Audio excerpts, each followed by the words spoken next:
Before we start, leave a like and subscribe to the channel. The word useless didn't come in a raised voice. It came wrapped in a stifled laugh, delivered with the casual cruelty of people who believe their whispers are inaudible to those they're discussing. The sound slithered across the conference room as she maneuvered her wheelchair carefully, trying not to obstruct the flow of foot traffic between the door and the projector screen. "She's not going to be able to keep up with the pace," someone muttered, just loud enough. "It's a waste of time," another voice added, this one belonging to Marcus from accounting, who had never once looked her in the eye during their 2 years working in the same building. No one spoke to her. They spoke about her, as if she were a piece of furniture whose presence required commentary but not acknowledgement. She heard everything. She always did. The conference room was stuffy, filled with the smell of burnt coffee and the expensive cologne the senior managers wore like armor. Sunlight streamed through the half-open blinds, casting stripes across the mahogany table where folders and laptops competed for space. Around that table sat 12 people, 11 of whom acted as though she didn't exist. Important decisions were being made in that room. Decisions about new projects, budget allocations, risk assessments for the upcoming quarter. Numbers were thrown around with confidence, some accurate, many not. She noticed the discrepancies immediately, her mind catching the errors the way her eyes caught the subtle grimaces when she'd first wheeled into the room 20 minutes late, delayed by an elevator that had been temporarily out of service despite no maintenance signs. Gerald Thompson, the regional manager with silver temples and a voice like gravel wrapped in velvet, leaned back in his leather chair and surveyed the room with the satisfaction of someone who believed his presence elevated any gathering. When the conversation turned to the Reynolds account, a potentially lucrative contract that would require intense analysis and quick turnaround, he barely glanced in her direction. "This function needs someone more functional," he said, pausing just long enough before that last word to make his meaning unmistakable. A few people shifted uncomfortably. Most didn't react at all.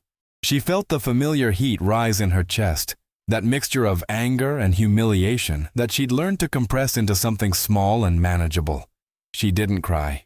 She didn't argue. She didn't wheel herself out of the room with dramatic flair, though the fantasy played briefly in her mind. Instead, she pulled out her notebook, an actual paper notebook, not a tablet, because she preferred the permanence of ink, and began writing. Not the meeting notes they expected her to take, if they thought about her role at all. She documented the comment, the time, the witnesses present, not out of submission, though they might have interpreted it that way, out of strategy. She had learned years ago that anger was a luxury she couldn't afford, not in the way they could afford it. When they raised their voices in meetings, it was called passion. When she did, it would be called aggressive, difficult, emotional. So she developed a different approach: patience, precision, and perfect memory. She collected their mistakes the way some people collected stamps, knowing that eventually the collection would be worth something. The meeting dragged on for another 40 minutes. Projections were approved that she knew were fundamentally flawed. Timelines were set that ignored crucial dependencies. She watched it all unfold with the detached fascination of someone watching a car accident in slow motion, knowing the collision was inevitable, but powerless to stop it. When the meeting finally ended, people gathered their things quickly, eager to escape to lunch or their next commitment. A few filed past her wheelchair without acknowledgement. One woman, Sandra from HR, who always smiled too brightly, as if kindness could be performed through sheer determination, touched her shoulder briefly. "You doing okay?" Sandra asked, her voice low. She looked up at Sandra's carefully concerned face and managed a neutral expression. "I'm fine." Sandra nodded, unconvinced but unwilling to press. "Well, you know where to find me if you need anything." It was a meaningless offer, they both knew. Sandra's job was to protect the company, not its most vulnerable employees. But she appreciated the gesture anyway, the same way you appreciate someone holding a door open, even when you didn't need the help. As the conference room emptied, she sat for a moment in the sudden silence, looking at the scattered papers on the table, the half-empty water glasses, the whiteboard covered in hasty diagrams that made no mathematical sense. She thought about Gerald Thompson's words, someone more functional, and felt the weight of all the times she'd been deemed insufficient before her competence could even be measured. She was 34 years old. She had been black her entire life, fat since adolescence, and using a wheelchair for 6 years following a car accident that had shattered 3 vertebrae and reconfigured her entire existence. She had 2 master's degrees, one in applied mathematics and one in business analytics. She could code in 5 programming languages. She could build financial models that predicted market trends with unnerving accuracy. None of that mattered when people looked at her and saw only what she couldn't do. She closed her notebook, placed it carefully in the bag hanging from her wheelchair, and navigated out of the conference room. The hallway was empty now, everyone already at lunch or buried in their offices. She made her way to her own small workspace. Not quite a cubicle, not quite an office, just a desk in a corner with decent light and a view of the parking lot. She didn't eat lunch. She opened her laptop and began running the numbers on the Reynolds account, the one Gerald had deemed too demanding for someone like her.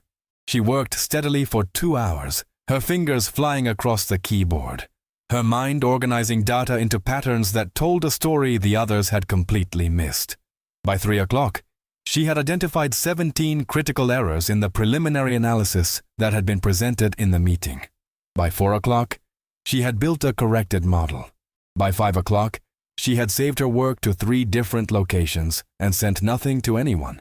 She went home to her small apartment, fed her cat, heated up leftover soup, and went to bed early. She did not think about Gerald Thompson or the stifled laughter or the word useless. She had learned that dwelling on cruelty only gave it more power.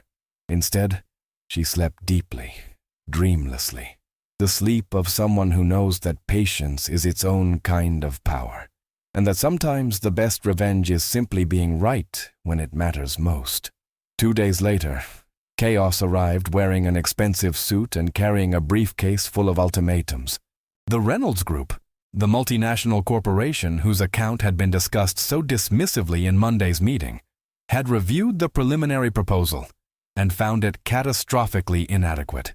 The email came at 8:30 in the morning, seeded to half the executive team, with the kind of corporate language that translates clearly to, "Fix this immediately, or we walk." She heard about it third hand, from the nervous energy that rippled through the office like electricity before a storm. People moved faster, spoke in urgent whispers, disappeared into conference rooms with grim expressions. Gerald Thompson's door remained closed all morning, though raised voices occasionally escaped. By 10 o'clock, an emergency meeting had been called. Same conference room, same mahogany table. But this time, the atmosphere was entirely different. Fear had replaced complacency. The people who had been so confident 2 days ago now looked like students who'd forgotten to study for an exam they'd thought would be easy. She received the meeting invitation 12 minutes before it started. An afterthought, clearly. Someone remembering she existed and deciding her presence wouldn't hurt. She navigated to the conference room to find it already packed. People standing along the walls because all the chairs were taken. Gerald Thompson stood at the head of the table, his silver temples less distinguished today. His expensive cologne unable to mask the acrid smell of stress sweat. Beside him, Jennifer Walcott from the analytics team had her laptop open, frantically clicking through spreadsheets that clearly weren't cooperating. "The Reynolds Group wants answers by end of day," Gerald announced, his gravel and velvet voice now just gravel. "They've found inconsistencies in our projections, significant ones. Revenue estimates don't match market analysis. Our risk assessment apparently ignored 3 major regulatory changes. And our timeline," he paused, rubbing his temples. "Our timeline is apparently based on a fantasy version of how their industry operates." Jennifer pulled up a spreadsheet on the projector screen. Numbers filled the display in neat rows and columns, but she could see immediately that the formulas were wrong. The data sets improperly merged. The assumptions fundamentally flawed. "I've been trying to reconcile these numbers for 3 hours, Jennifer said, her voice tight with barely controlled panic. "But every time I fix one issue, it creates 2 more. The whole model it's like it's built on quicksand. Can we rebuild it from scratch? Someone asked. Not in 8 hours, Jennifer replied. Not even close. Silence settled over the room, heavy and suffocating. People stared at the screen as if willing the numbers to fix themselves. Someone suggested calling in an external consultant, but Gerald shook his head. There wasn't time, and admitting they needed outside help would destroy their credibility with Reynolds.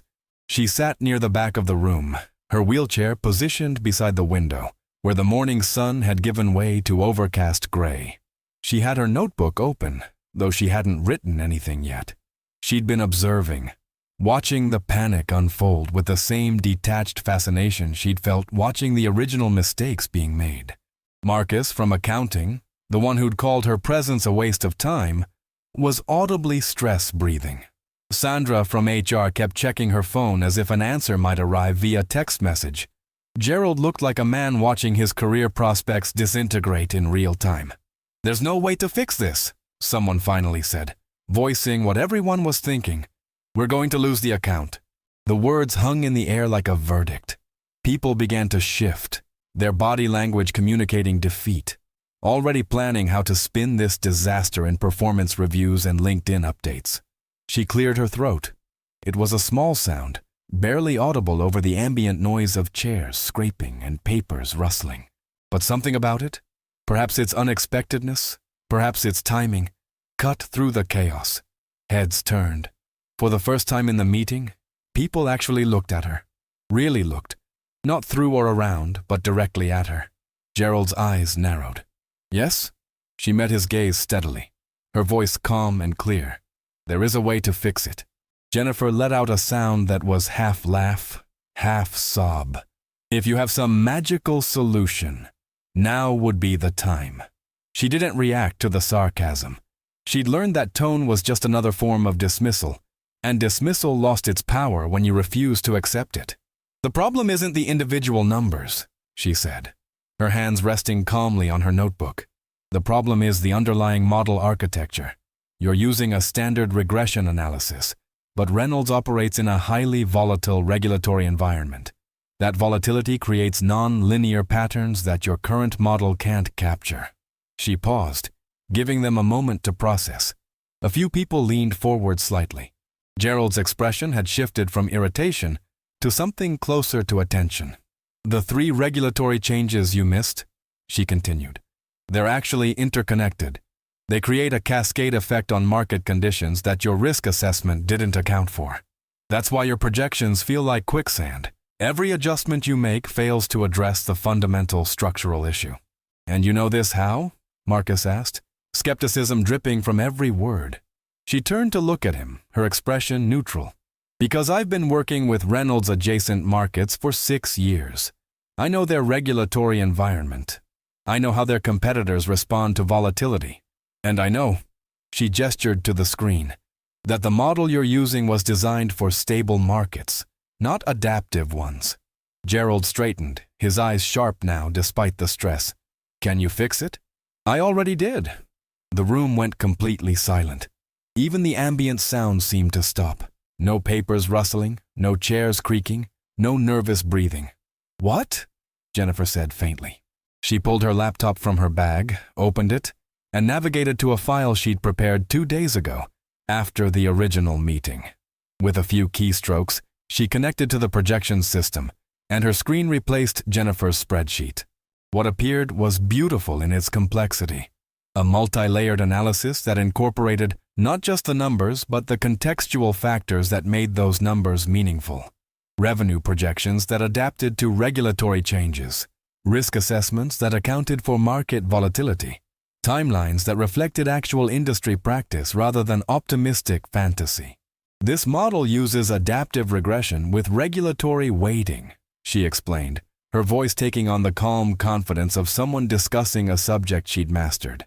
It incorporates the 3 regulatory changes that Reynolds flagged, plus 2 more they haven't identified yet, but will within the quarter.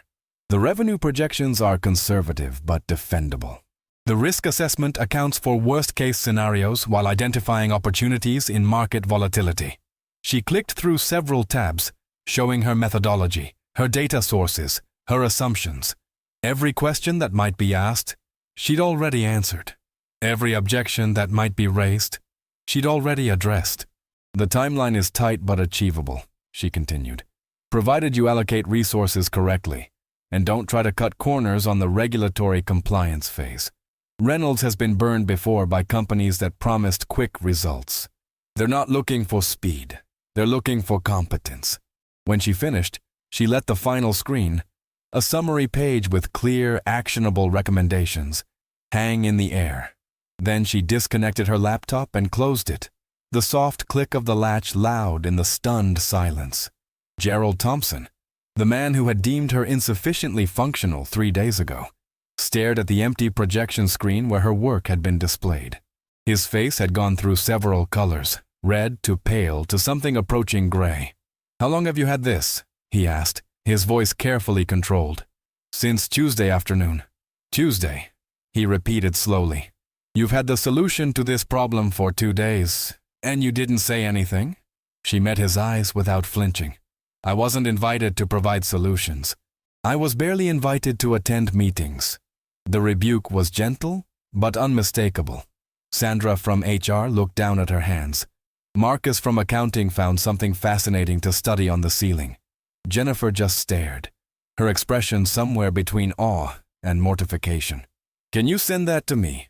Gerald asked, his tone entirely different now, respectful, almost deferential. "We need to forward it to Reynolds immediately." "I can," she replied. "But first, I want something clear." The room held its breath. "I'm not doing this to save the account," she said. "The account was never my responsibility. I'm doing this because I don't believe in failing when success is possible. But I want it understood by everyone in this room that this isn't luck and it isn't magic. This is work I did because I'm good at what I do. This is competence you chose not to see." No one spoke. No one could. She pulled out her notebook, opened it to a page she'd marked with a sticky note, and read aloud, "Monday, 9:47 a.m. Gerald Thompson stated that the Reynolds function required someone more functional. Multiple team members expressed doubt about my capacity to contribute." She looked up. "I have 6 more entries like that from the past month alone." Gerald's face had returned to gray. We didn't mean—" "Yes, you did," she interrupted, her voice still calm but now edged with something harder. "You meant exactly what you said. You looked at me and made assumptions about what I could or couldn't do based on what you saw, not what you knew." She closed her notebook and placed it back in her bag with deliberate care. "I'll send you the analysis," she said. "Save your account. Impress Reynolds. Take the credit if you want. I don't particularly care about that.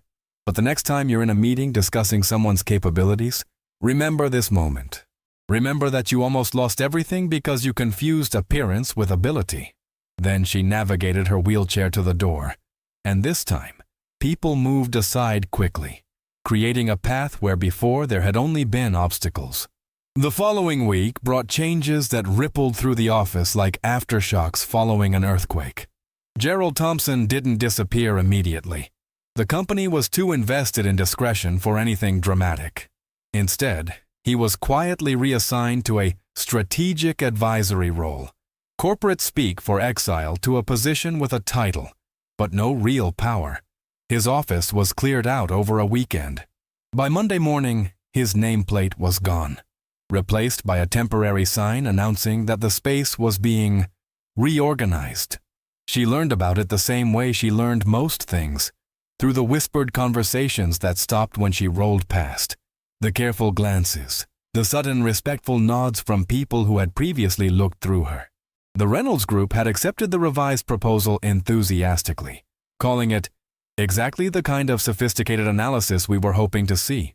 They'd signed a 3-year contract worth more than $8 million. The executive team had forwarded congratulatory emails.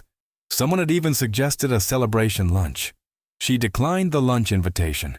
3 days after the emergency meeting, she received a visitor she hadn't expected, Catherine Morrison, the executive director for the entire Northeast region, a woman whose presence in the building was rare enough to cause speculation and rumor. Catherine appeared at her desk at 10:30 in the morning, impeccably dressed in a charcoal suit, her silver hair cut in a sharp bob, her expression unreadable. She didn't wait for an invitation. She simply pulled up a chair and sat down beside the desk, establishing an equality of position that felt deliberate. "I've spent the past week reviewing your employment file," Catherine said without preamble. "It makes for interesting reading." She saved her work and gave Catherine her full attention, saying nothing. "You were hired 7 years ago as a strategic consultant," Catherine continued. "Your initial contract was remarkably lucrative. You developed the risk assessment framework that we still use, modified slightly but fundamentally your architecture. You created the market analysis model that's generated hundreds of millions in revenue. Your performance reviews from your first 3 years are exceptional." Catherine paused, her sharp eyes assessing. "And then you had an accident. You were out on medical leave for 8 months. When you returned, your role had evolved. Consulting work became data entry. Strategic analysis became spreadsheet maintenance. And nobody seemed to notice or care that we'd buried one of our most valuable assets in administrative work." She felt something tighten in her chest. Not quite vindication, but close.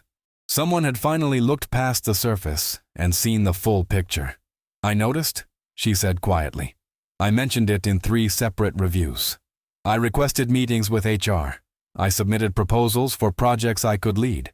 Every request was met with variations of, 'We'll find the right opportunity,' or 'We need to make sure you're not overextended.' Dos, which is code for discrimination," Catherine said bluntly. "We convinced ourselves we were being considerate of your limitations while actually limiting you." She appreciated the directness. No corporate euphemisms, no careful dancing around the truth. "Why are you telling me this?" she asked. "Because I'm offering you a choice," Catherine replied. "We owe you, not just an apology, but material compensation for years of underutilization. The legal team is very concerned about potential litigation, though they're too diplomatic to say so directly. So here's what I'm authorized to offer: immediate promotion to senior strategic analyst, 40% salary increase, your own team, and autonomy over project selection." It was a generous offer. More than generous, it was everything she should have had years ago. She could accept it, take the validation and the money and the title, and probably live comfortably with the knowledge that she'd finally been seen. But something in her resisted the easy resolution. "I don't want the promotion," she said. Catherine's eyebrows rose slightly. "No? Not like this," she clarified. "Not as compensation for discrimination, not as a payoff to prevent a lawsuit. If you're offering it because you're afraid I'll sue, then you're still not seeing me. You're just seeing liability. Then what do you want?" She had thought about this question extensively over the past few days, during sleepless nights when anger and exhaustion competed for dominance. She'd imagined various futures, various forms of justice or revenge or simple escape. "Autonomy," she said finally. "Real autonomy. I want to lead projects my way, without having to justify my methods to managers who don't understand the work. I want to select my own team, and I want the authority to fire people who can't separate competence from appearance. I want resources allocated based on results, not politics.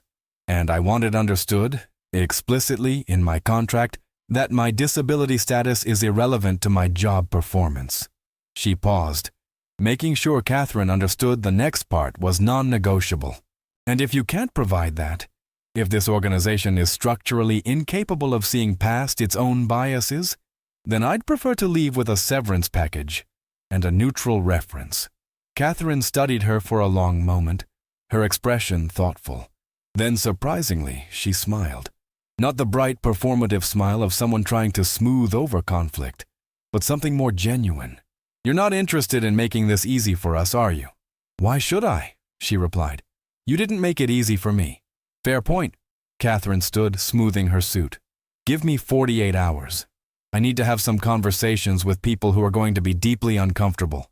But I think we can make this work, assuming you're willing to make people uncomfortable on a regular basis." "That won't be a problem," she said.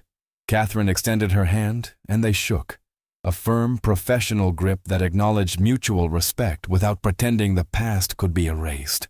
After Catherine left, she sat at her desk for several minutes, processing what had just happened. Around her, The office continued its normal rhythm. Phones ringing, keyboards clicking, people moving between meetings and coffee breaks. But something fundamental had shifted, like a bone finally resetting after years of being slightly misaligned. She thought about Gerald Thompson and his more functional comment. She thought about Marcus and his waste of time. She thought about all the time she'd been dismissed, underestimated, rendered invisible by people who couldn't imagine that someone who looked like her could possess the skills she had.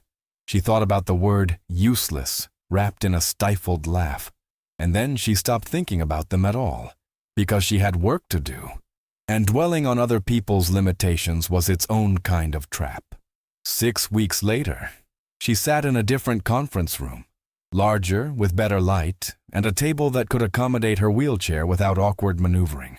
Around that table sat 5 people she'd personally selected: 2 data scientists, a market analyst, a regulatory specialist, and a project coordinator who actually understood accessibility without making it a conversation topic. They were reviewing a proposal for a new client, working through the analysis with the kind of collaborative focus that happens when people respect each other's expertise. The regulatory specialist raised a valid concern about compliance timelines. One of the data scientists proposed an elegant solution. The market analyst built on that solution with additional context. No one spoke over anyone else. No one dismissed ideas without consideration. When she redirected the conversation, or challenged an assumption, people listened not because they feared her, but because they'd learned she was usually right. This, she thought, was what competence looked like when it wasn't being filtered through bias. The meeting ended at noon. People gathered their materials, made plans to continue the work after lunch, and left in small groups still discussing elements of the project. She stayed behind for a moment, enjoying the silence of the empty conference room. Her phone buzzed with a message from Catherine. "Board approved the Chen account. Congratulations. You've officially scared the executives into respecting competence over comfort." She smiled at that, typed a brief thank you, and put her phone away. Through the window, she could see the parking lot where she'd parked her adapted van that morning. It was a Thursday in late April, the kind of spring day where everything felt possible despite the mundane reality of spreadsheets and client meetings and the endless small tasks that comprised professional life. She was 34 years old, she was black, fat, and used a wheelchair. She also happened to be one of the most skilled strategic analysts in her field, leading a team she'd built, working with autonomy she'd demanded, doing work that mattered. The problem had never been her body, her race, or her disability. The problem had been the smallness of people who thought those things defined the limits of what she could do. They had looked at her and seen only obstacles, when they should have been seeing someone who'd learned to navigate a world designed to exclude her, and had become extraordinary in the process. She navigated out of the conference room, down the hallway, past her old desk in the corner, toward the office that was now hers. Small, but with a door that closed and a window that faced something other than the parking lot. She had not needed their validation to know her worth. But it was satisfying, in a quiet and profound way, to finally work in an environment where her competence was assumed rather than questioned, where her humanity was recognized rather than tolerated. As she entered her office and closed the door behind her, she thought about all the other women, black women, fat women, disabled women, who were still sitting in corners, still being called useless, still being measured by their appearance rather than their abilities. She thought about how systemic change required more than individual success stories, how one woman escaping discrimination didn't dismantle the structures that created it. But she also thought about the 5 people on her team, learning a different way of working. She thought about Catherine Morrison having uncomfortable conversations with executives. She thought about the small shifts in culture that might, over time, compound into something more significant. She opened her laptop and returned to work, because there were deadlines to meet and clients to impress and a career to build, not despite who she was, but precisely because of the resilience, intelligence, and determination that came from navigating a world that had never been designed for someone like her. The problem had never been her. It had been their inability to see her clearly. Now they saw her, and now she made sure they never forgot. If you liked this story, leave a like and subscribe for more.